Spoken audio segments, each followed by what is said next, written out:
I'm making this video to show what actually happened, what role that Mr. Kramer played, and the evidence I have of what he actually did for the disappearance of Natalie Holloway.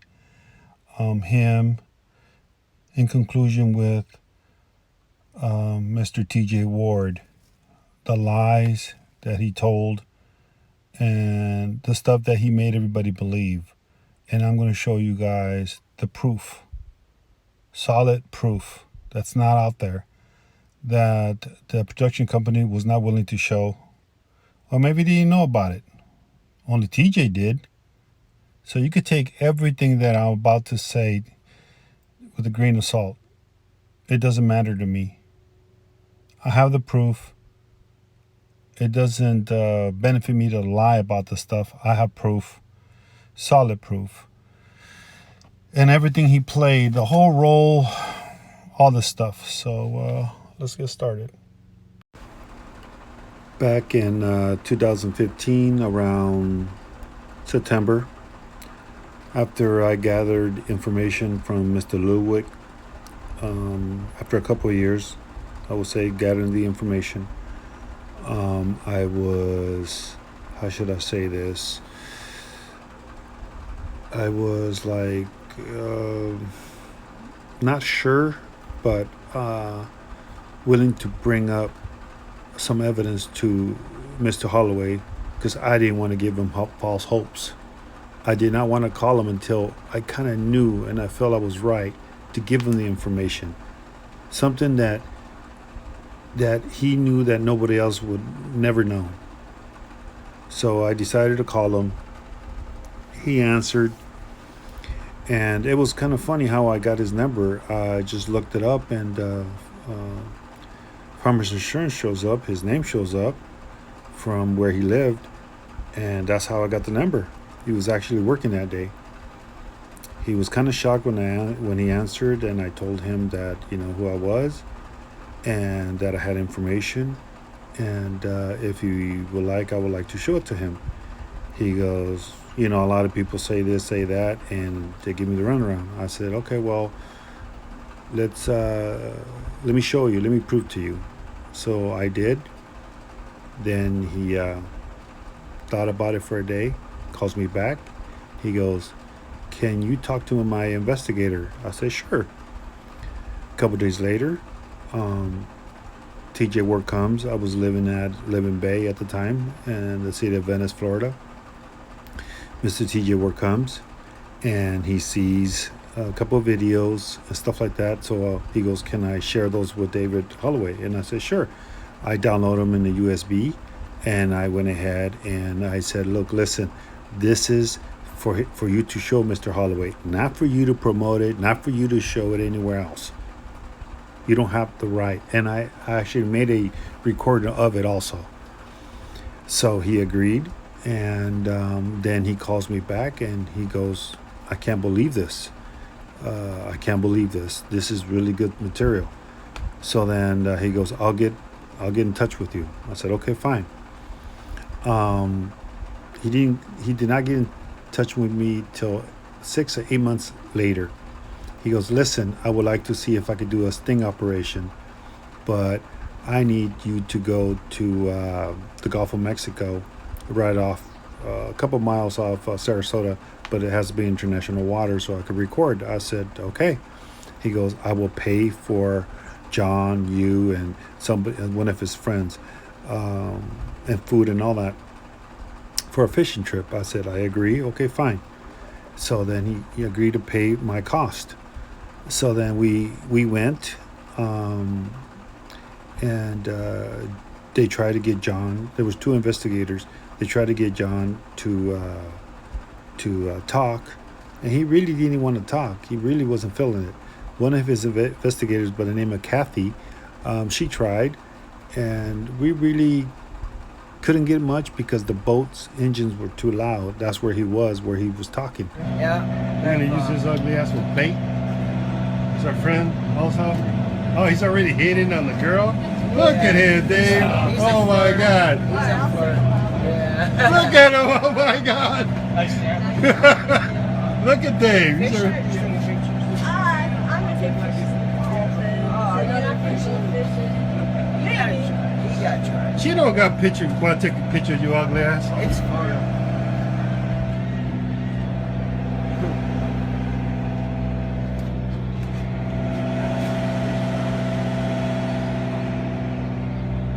My daughter. So we get back, and then Mr. TJ Ward, a day later, calls me. He goes, I didn't get nothing. I'm not going to pay you for that trip. You didn't do a good job, blah, blah, blah. I said, listen, I don't work for you. You asked, I did it, and fine, don't pay me. I don't care. So that was 2016. I think it was September. No, it was August or September, somewhere around there. So then around November, I get a phone call, and TJ Ward goes, hey, Dave Holloway says, would you like to do a documentary that we're working on, see if you would like to work with us? And I'm like, I'll help him. Don't try to be my boss, because it ain't going to work that way. He goes, no, you're helping him. I said, okay, fine, I agree. So then they start doing all this. Suddenly I get a phone call from Edward Kramer. He goes, hi, my name is Edward Kramer. This was in early January. And he goes, I'm the one who wrote everything about Natalie Holloway, the one who put everything together, the one who got this sold to Brian Media and I guess Oxygen at the time. And I'm like, oh. And I go, who told you to call me? He goes, well, I have a friend, and I met him. And I'm like, what do you mean you met him? He goes, well, it's a long story, but they gave me your number, and I agreed to help out. I'm like, okay. And then he goes, you're going to be going to New Orleans to do the sting operation, the one you guys see in the clip, the sting.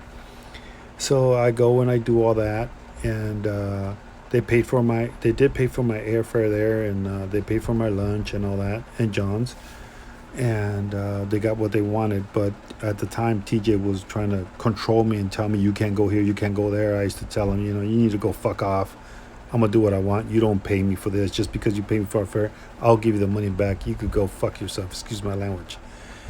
And we were having it off bad. I get back, and one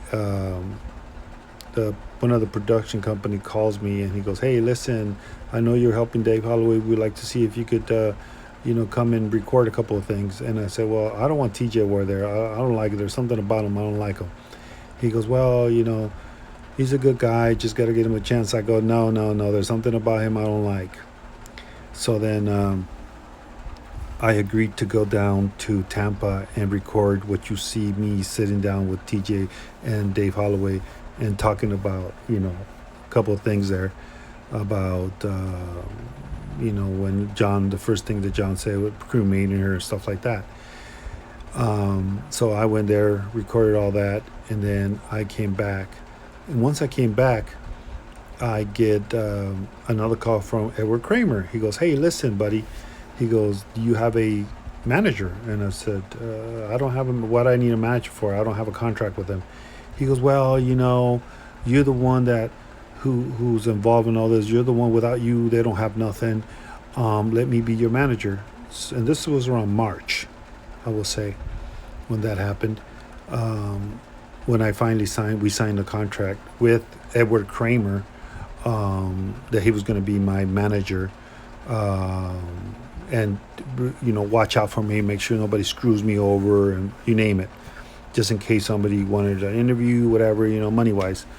So I don't even know nothing about this. I said, yeah, sure. I don't have one. I don't know nothing about this stuff. Yeah, no problem. So I agreed. I signed the documents, and I'm going to show you what I signed in that day. Now here is the document that I signed with Edward Kramer at the time. It was in March 24th, actually on my birthday. for him being my manager, my agent at the time. So I thought, he had my best interest, but then it gets more crazier.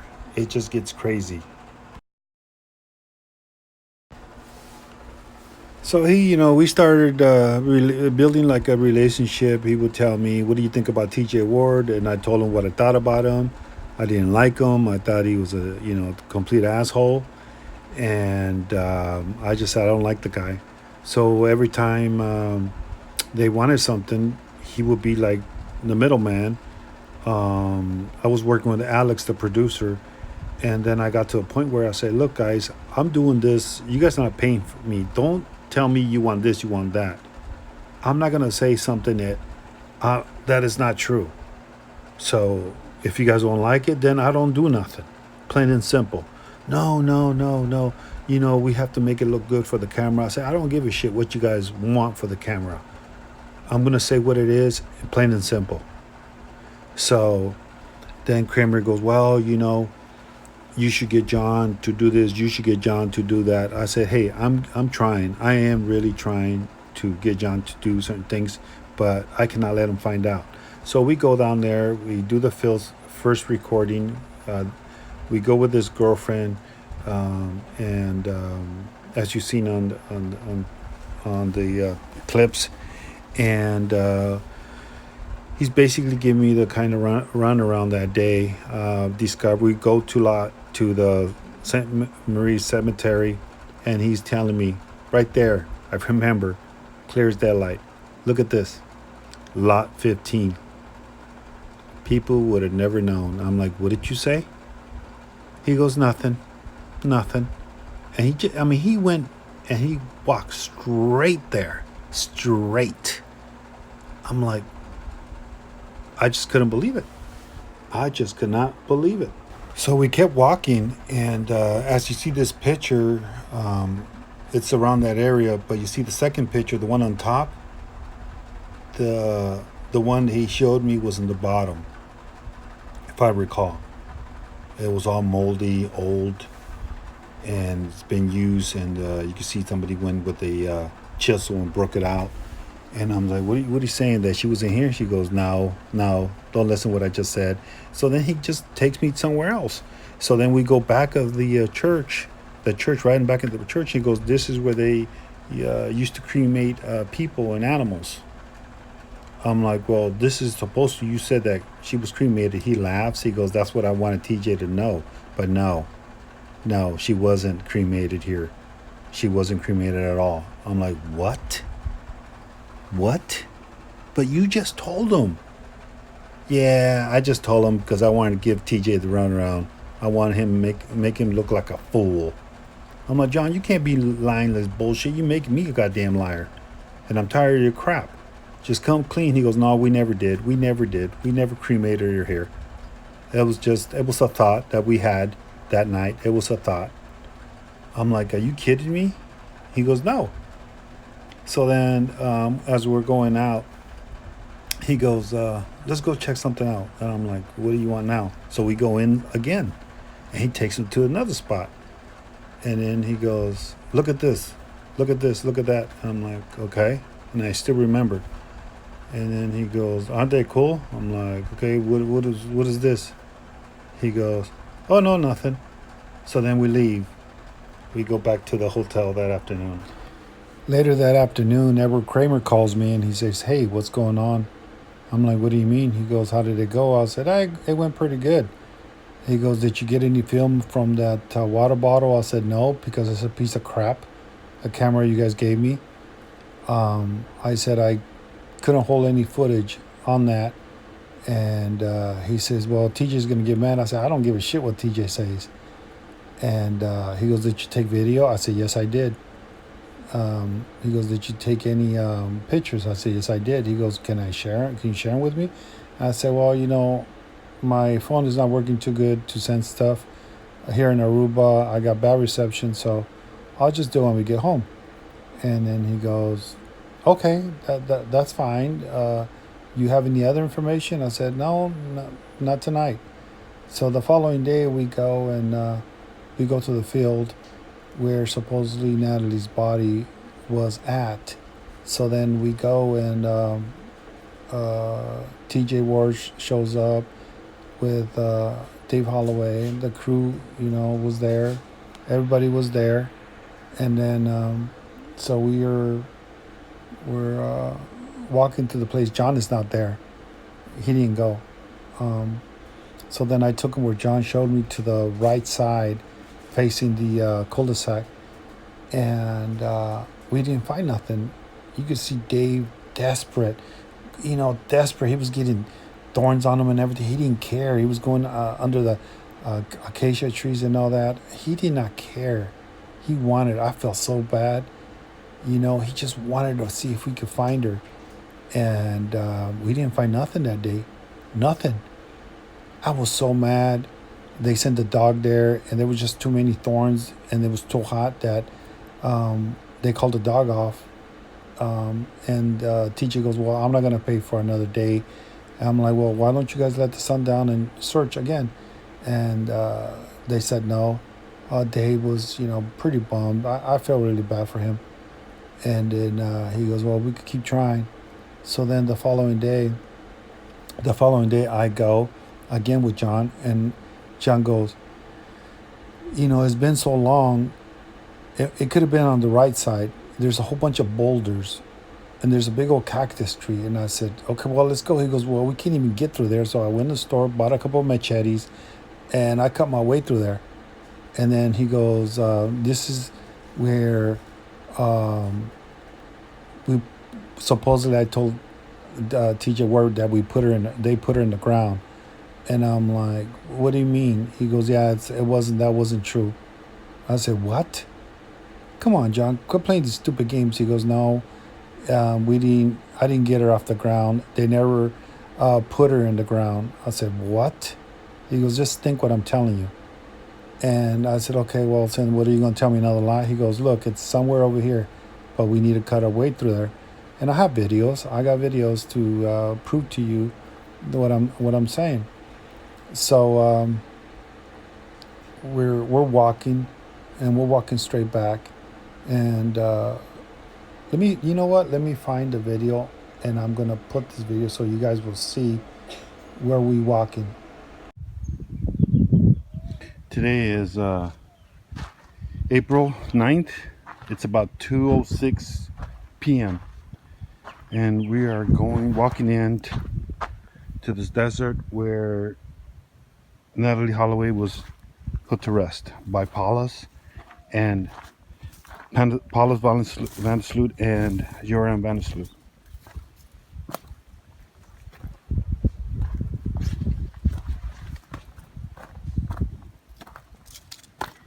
Now, originally, John came out with a story that didn't want to show us exactly where her body was at. He claimed that there's a stone around here, that he went off that stone in this 10 steps. So, and this is the stone right here. This is the stone. And that's where she was laid to rest. So, this is where she was laid to rest, according to John. Then he changes the story, and he shows me exactly where, because the cadaver dog did not hit. So we walked in here, which is very dangerous to come out here by yourself. I'm not a very smart man. So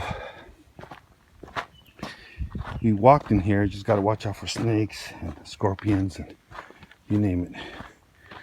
We walked in here.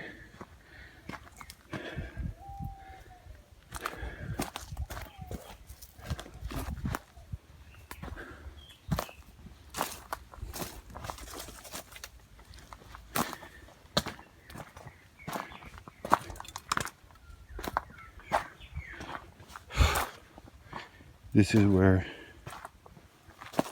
heading that way where she was put to rest by Paula's and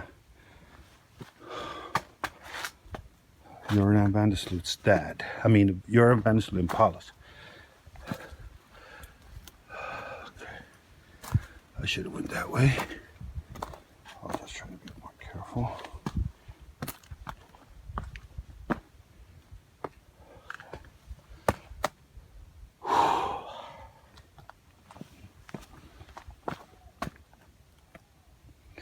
I'm just taking step by step because it's very dangerous here.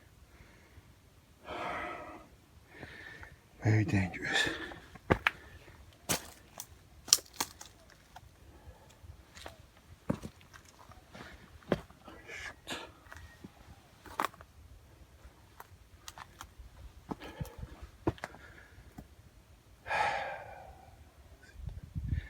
Okay, I'm gonna walk around that area.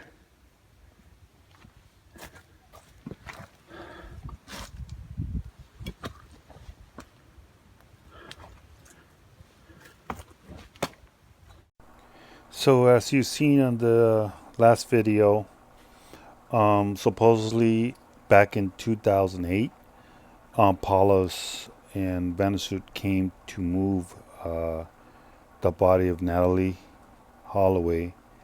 They moved it there. That was the last place. And how did Van der Sloot know? Paulus knew about this area. Well, Paulus had a friend from Holland, and he is the owner of that property. Nobody went down there, and if you recall, on the original back in 2005, Paulus was seen coming down this road around this area. So everything matches. Everything matches. I mean, I'm not, like I said, you could take everything I'm saying with a grain of salt, but everything matches. So anyway, I got back to the hotel, and the next day we were supposed to go to John's aunt's house because supposedly he said that he used the car to move the body, which it came out to not to be true. But what happened that day, he brought the dog because supposedly that's the area that he broke the body up. And they went and burned the skull nearby. They made a fire and they burned the skull, which I got pictures of all that. And you can see the trees still burnt from that area. And TJ Ward did not want to investigate. I went and took pictures. He's an idiot. So anyway, we went there. John did not let TJ have any part of it. The video crew was taking video of all that. They searched the whole place. They sent the dog in there. No bites. No bites. I was so mad at John. Chief Richardson was there. Chief Richardson told John, you're just bullshitting us, giving the runaround, this and that. And I looked at John and I said, man, John, you know what, man? Just cut the bullshit. You're lying, bro. Just cut the bullshit. And he goes, I'm lying about a lot of things, but I could give you guys the body. Okay, I said, what's your condition? Okay, if you will sign something legally saying that you're going to give $250,000 to Lauren, his girlfriend at the time, I'm going to go to jail, he said. I won't be in jail too much, but I know I'll be in jail, but you don't get nothing. I said, that's fine. That is fine. I don't care. I don't care about the reward. That is fine. We went to TJ. Well, we didn't go to TJ. He was there. Put in his 2 cents. I went straight to Chief Richardson. It was me, John, Chief Richardson, and TJ Ward. And I said, hey, to Chief Richardson, I got a question. He goes, yeah, how can I help you? I said, listen, John right here is asking something. He goes, what do you want, John? And John goes, I'll tell you what, I'll make a deal. Give me immunity in writing, and I will give you what's left of her. He goes, what do you mean, what's left of her? He goes, yes, we did throw her in the ocean. We broke up the body, but it wasn't here. It was in another house that my aunt had a rental property. He goes, what? He goes, you know what? I don't believe you know. He goes, okay, fine. Then that means you don't want to solve the case. give me immunity, give him a legal paper that he's not going to get the money, that Lauren, my girlfriend's going to get the money, the reward money, and I'll give you guys what's left of her. He goes, what do you mean? Her clothes? He goes, her clothes and something else that you could prove DNA wise. He goes, John, what are you saying? He goes, give me immunity and let's go right now. And I'll take you exactly where Natalie's remains are. TJ Ward puts his 2 cents and he's talking to him. This and that comes back. And then TJ goes, we ain't going to give you shit. Screw you, blah, blah, blah, this and that. And Chief Richardson goes, no, John, you're lying again. John goes, then if I'm lying, then why not give you immunity? Simple. Give me immunity. It's not that hard. Just give me immunity. And TJ calls him a liar. No, you're just lying. You're a piece of crap. This. He goes, what are you afraid of, TJ? What are you afraid of? I want something in writing. I want the money to go to Lauren. I don't want you to get it. I want everything to go to Lauren. TJ just shakes his head and says, no, we ain't going to give you shit. We're not going to give you shit. You didn't let me in the house. We're not going to give you nothing. You're supposed to work with me, blah, blah, blah, blah. So then Chief Richardson came back and said, look, listen, we're not going to give you immunity. I don't want to go through that. I have to go through a lot of paperwork. No. And John goes, well, I guess you don't want to solve the case. So we got in our car and we went back to the hotel. And here's the clip. Here's the clip that John is very, very upset. He goes, I wanted immunity. This would have been all over. Done. Lauren gets her money. I go to jail for maybe a year or less. I check the rules. And that's it. But they decided not to. Well, screw him, then, he said. Here's the video clip. So you believed it was truthful. Your system of voice stress analysis, if like a polygraph, led you to believe I was being truthful or you wouldn't have brought me here. Right? You're a professional and that's what you do. That's what you do as a living is voice stress analysis, something TJ Ward is known for. I know, but that's his expertise. But there's no hit. There is no hit. That's why they don't believe it. There is no hit. I know, but you asked me all these things. If I was lying when I told the story in Tampa, then why would you say that I was being truthful enough to commit all these resources to come here? As a living, you do voice stress analysis. That's your tool you use. And you used that tool in Tampa, and you believed it was truthful. That's why you did this. Just because you didn't find the physical evidence there, that's why it was wrapped in a goddamn canvas, so it wouldn't rip open. I said there was a hope that some came out and it was still there, but obviously it wasn't. You think fucking when no physical evidence was left, just the scent being in that area, not leaking and shit, completely dry to the point it was there, was only there for a couple hours. It's not like it laid there and decomposed. Bone was on top of things. It wasn't just laying around fucking on the ground for years. It was there for a couple minutes. A couple of minutes? You said it was you guys had the body there for hours. No, I'm talking about the two bigger pieces that I remember that I had to pick up because they came out. When I opened it, two larger pieces that came out, they were only on the ground for probably not even a couple minutes, seconds. That's the only thing that physically touched the ground, was for a couple seconds or no more than a minute when they got put back into the wrapped up shit.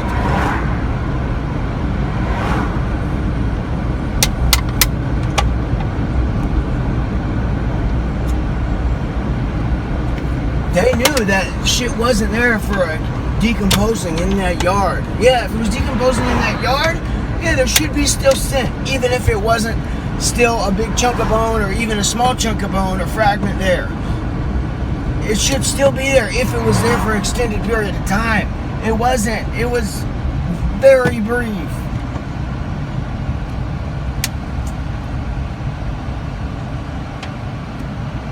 I don't trust the motherfucker, just like he don't trust me. I don't trust him. So I'm glad that we cleaned up the physical evidence so damn well, because I don't trust that he wouldn't have tried to charge me for the shit. I don't trust him one fucking bit. You think your Ron fucking was gonna knowingly leave like chunks of bone and shit? Obviously he was keeping an eye on it to make sure that didn't happen.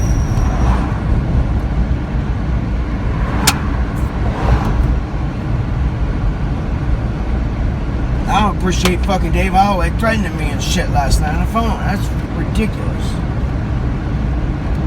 Saying you're coming to get me. You're a block away. I'm coming to get you. I got something for you. He's gonna fucking do something to me. Oh shit.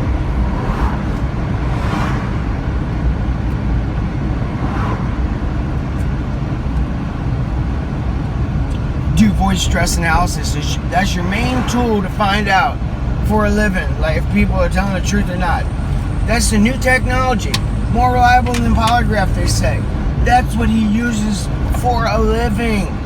And he asked me 40 questions that day, and out of the 40 questions you asked me, you were confident enough that I was being truthful about the shit to commit all these resources to come here. So obviously, just because the physical evidence wasn't left there, which it shouldn't have been. That's why it was wrapped up the way it was.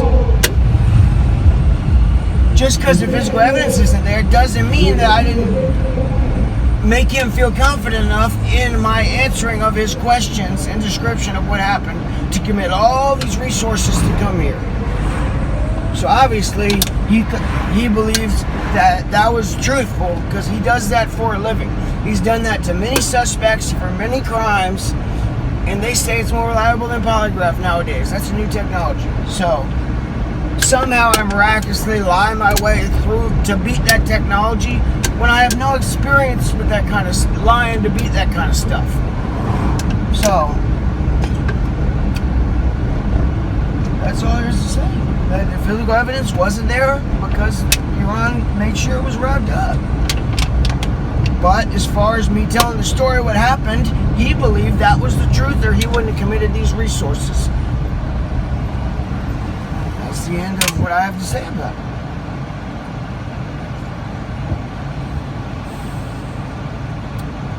it. All they wanted is a hit.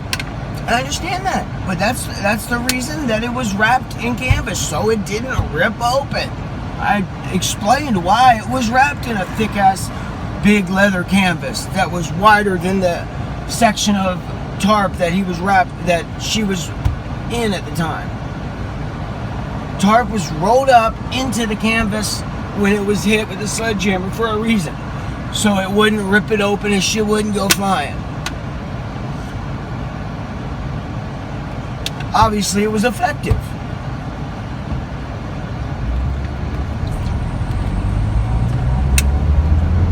But to say I'm lying, then why would you bring me here if you believed I passed your voice stress analysis on the 40 questions you asked me? You felt confident. Does it irritate you that they don't believe you? It irritates me that I've been threatened by TJ a few days ago and then Dave Holloway last night. It irritates me very much that they've been threatening me. What did TJ right now tell you? He didn't say nothing to me right now. You mean before? Yeah, you guys weren't talking. Oh, I just said I don't appreciate Dave Holloway threatening me last night and stuff, and he basically didn't say nothing. He just kept brushing it off. He didn't give me an answer. Just walked away. And I made it clear that anything I was given was compensation for my time. It wasn't extorting you for information. I made that clear over and over. I said to him, when I met you in Tampa, I made that clear. When I talked to you on the phone 10 times or so, I made that clear. Before this morning, before you did it, I made it clear. Yesterday, before you recorded, I made it clear.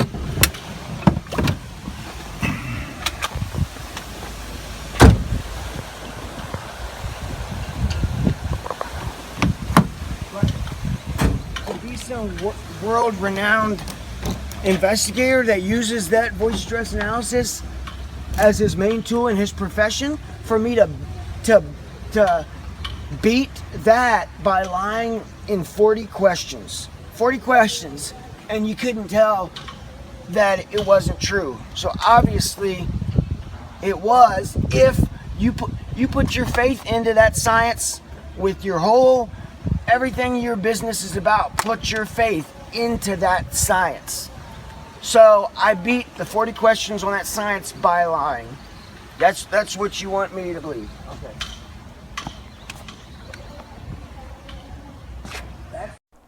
So that night, Edward Kramer goes ahead and gives me a call and said, anything happened today? And I said, well, obviously, I think you probably know already by now. He goes, yeah, I heard a little. John asked for immunity. That was pretty smart. But why wouldn't he give it to him? I go, because TJ put his goddamn 2 cents. And then Chief Richardson said, no, I'm not going to give you none. I don't believe you. And if you're lying to me, I'm going to put you in jail. John goes, what do you have to lose? Nothing. Let's go right now. But first, give me immunity. He goes, no, show me where the body's at. John goes, I don't get immunity. I won't show you crap.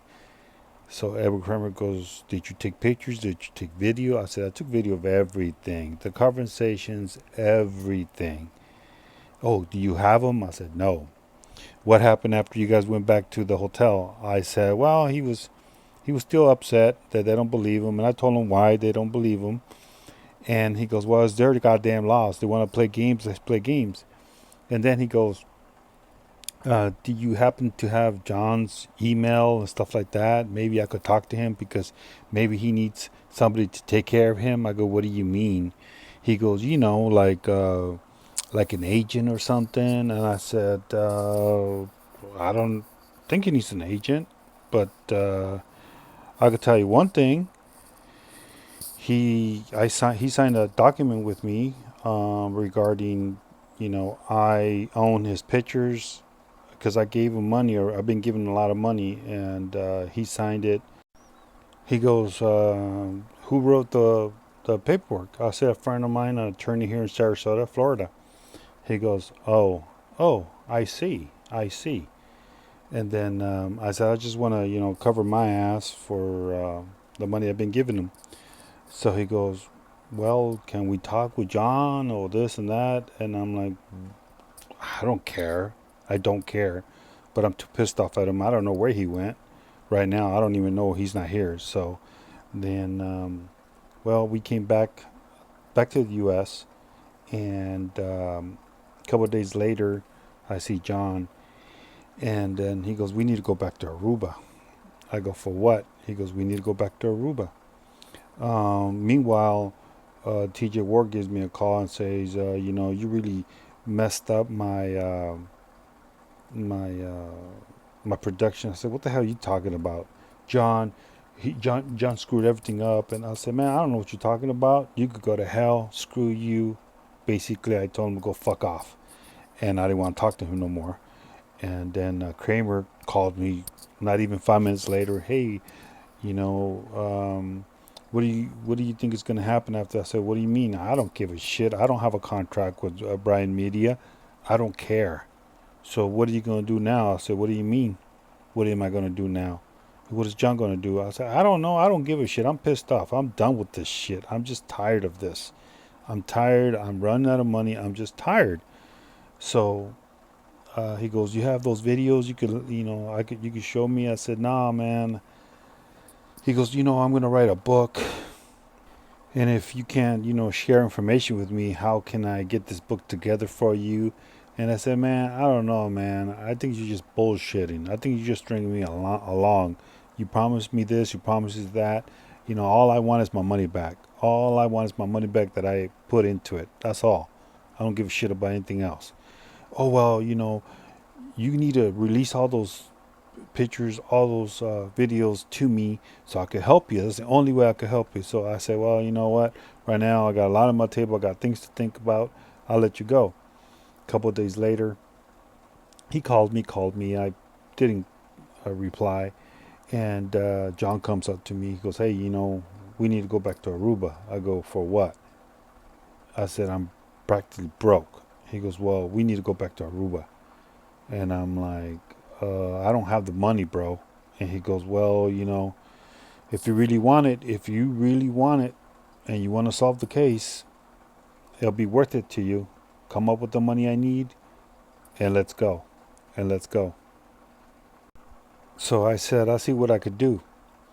2 days later, a Kramer calls me. He goes, "Hey, what's going on?" I said, "Not much." "Anything new?" I said, "No, nothing new." "Why?" He goes, "Well, I got a hold of John. John called me." I said, "How the hell did John call you if you don't have your number?" "Well, he researched me, and remember the other day we had a three-way conversation when you were around." I said, "Yeah." He goes, "Well, he researched me. He told me that, if I really want to solve it, he has something to show you, and he says you don't have money, and but we need to come up with some money, 10 grand, and the air freight tickets and everything else." So I said, "Man, I don't want to go through this bullshit." He goes, "Well, I don't have no money. TJ owes me a lot of money. I will be willing to pay for your airfare tickets, and you do the rest." So I gathered some money together, and he asked for $10,000. So I did that. I gave him the 10 grand, but I gave him 5 grand before we left, and then once we got there, and as you've seen on the video, I can't show you the actual video. Well, I can't, but I'm not. Well, about when he gave me the bones, he went ahead and I gave him the other 5 grand. And I remember I was left with nothing.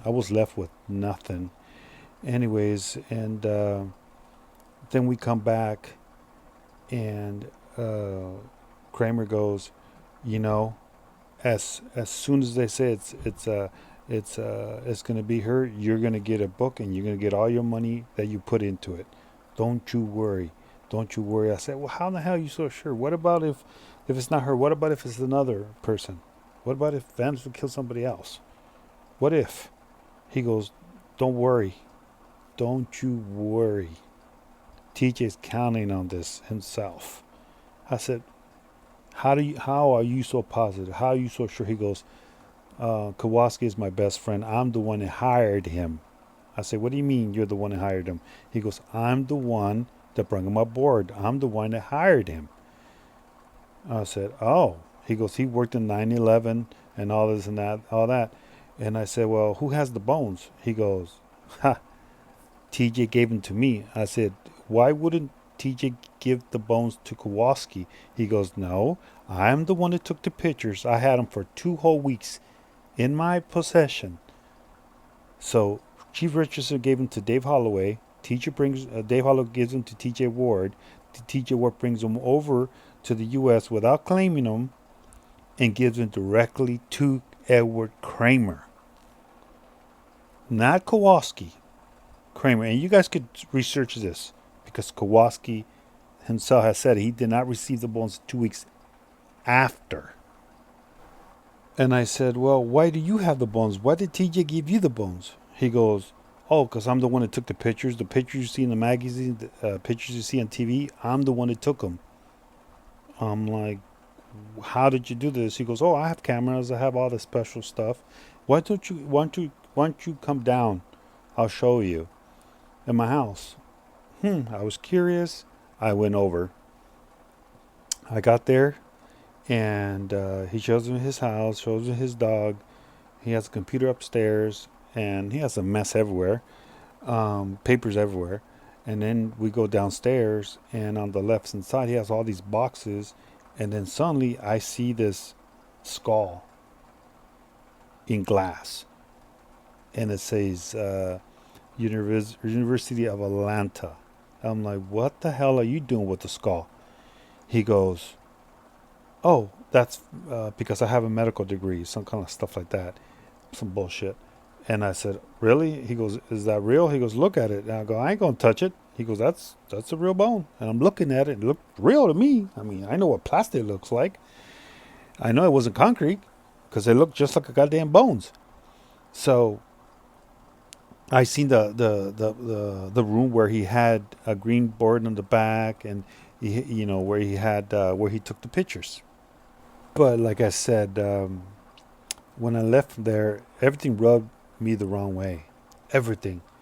Why would Edward Kramer have a skull that he got from from the University of Atlanta? What did Edward Kramer talk to John, 2 weeks before we went again? Why did Edward Kramer keep the bones for 2 whole weeks instead of Kowalski, straight to Kowalski? And then he guaranteed me that at least one bone was going to come out positive. And it rubbed me the wrong way, so I decided to dig in a lot more. I'm like, I can't just let this go. There's something here that is not right. Something's fishy. Big time. Well, this is part 1. And part 2, there's a lot of more videos. There's a lot more crazy stuff. There's a lot of twists and turns. There's a lot of stuff that you did not expect, that I did not expect about Edward Kramer. Well, I kind of did. I guess I was already feeling it, and a lot more. So this is part 1, and hopefully soon I will put up part 2.